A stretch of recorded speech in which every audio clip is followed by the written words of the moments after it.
To make what is the objective truth the subjective truth, to make what is the conceptualized reality the reality. What was I gonna say? My phone cut off while I was on a roll, while I was in the middle of it, and and I've done several things since then. So I rewatched the end of part one to get the feel again, and let me see. Ultimately, I put it in there, but I used the flax egg.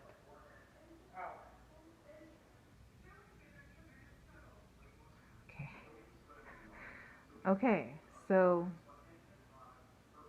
what was I saying? Um. Okay. So yeah, essentially I was saying we don't need these special suffixes to make the original. Hmm. To make it seem as though the original is a byproduct itself. To make it seem as though the original menu, the reference point menu, is a product of some other menu, as if it's not ground zero, as if it's not the starting point. We don't need some sort of identifier to make the sub menus, the menus that are byproducts of the original menu, less unordinary, as if they are not the exception to the rule. Menu 1 is the rule. Menu 1 is where we started. And these other menus in this really accommodating restaurant that you were in have come about through creativity and perhaps through necessity. The necessity in this case is mental illness. Not to say mental illness is a necessity, yet mental illness is a reality. And so, as a result, in order for us to embrace this reality, we needed to make exceptions for people with, let's say, okay, you have some sort of health issue that prevents you from eating animal flesh, so you need menu 2, the vegan menu. Or let's say you have celiac disease, so you need menu 3 that has no gluten. That sort of thing. You didn't come into this world saying, I'm gonna be an exception to the rule. You just wound up being one. And in order for you to accept and embrace your reality, an exception had to be created so that you could still live a fulfilling life, so that you could still eat at this restaurant and have food to eat, instead of forcing you to fit into the original menu 1. So there's no issue with creating a menu 2, a menu 3, a menu 15. The issue is denying that there is a menu 1 and then trying to morph menu 1 into being something that it is not, in order to make the other menus feel less abnormal, in order to allow the other menus to sit on a cushion that separates them from their reality, the truth, the objective truth, how things are.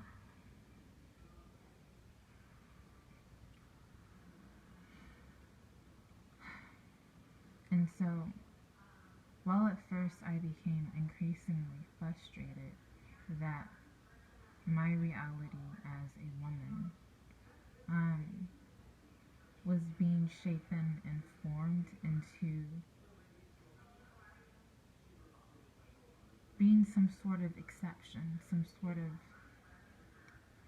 non-standard, as if my existence is contingent on that of the other, the imitations of who I am, of what I am. That there is this imitation walking around, and somehow I'm a byproduct of that. I must, my existence must now become a non-standard in order to accommodate this new creation that is modeled after me. Think about a crab being put in a fish tank, for example, and someone makes this imitation crab and they put it in there, and the crab's like, wait, what is this? It's like, it's a crab. Hey, crab, we're gonna go to the crab convention, aren't we? It's like, but you're not, and this crab is speaking like you and pretending to have had the same experiences as you, and you're just like, but you're not a crab. And no matter what you do, you will never be a crab. And now I'm the outlier because I just exist? Because I'm not being fooled by your own delusion? Now my reality must be invalidated to make you feel more validated about your cushion of denial? No, that's not fair.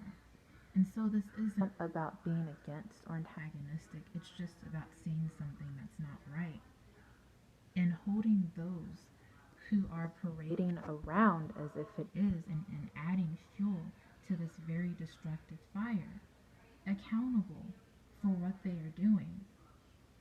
I made another video, not Imitation Meat 1. I think it's titled Transgenderism is Not Real, where I proposed more healthy and balanced solutions to gender dysphoria. The term transgenderism is essential because of, as I mentioned before, the work that's been put in to make this imitation appear as the original, as the real thing, has been extraordinary. You may spot a trans man or a trans woman on the street and not be able to tell just by listening to them or seeing them that they are a man or they are a woman. And so a whole new social division has been created through the immense amount of cosmetic surgeries and the HRT, hormonal replacement therapies, and the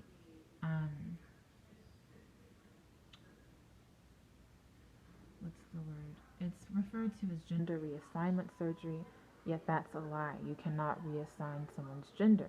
It's biological. So really what it is a genital reconstructive surgery.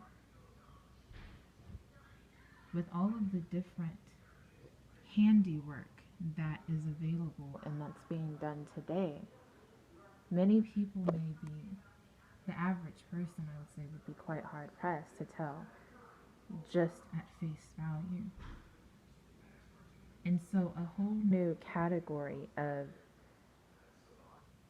socialized gender has been created through this.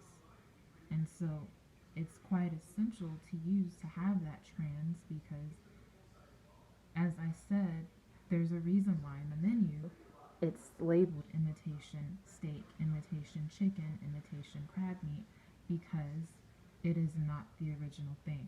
Everyone may not be able to tell, yet there will be those who will be able to tell.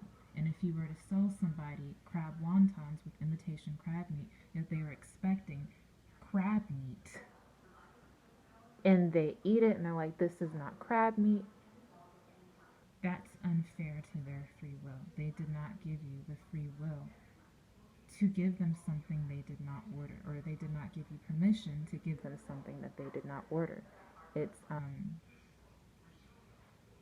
ingenuine, that the integrity is not there in that, and that is unfair. That's a violation of that person's free will. You believe it shouldn't matter because it's crab meat anyways, and yet there's a clear, distinct difference. And they notice that difference, and they're not happy that you falsely advertise to them.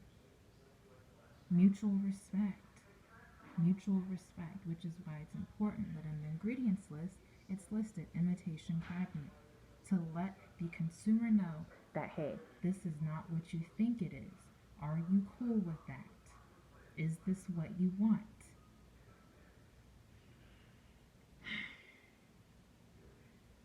So that's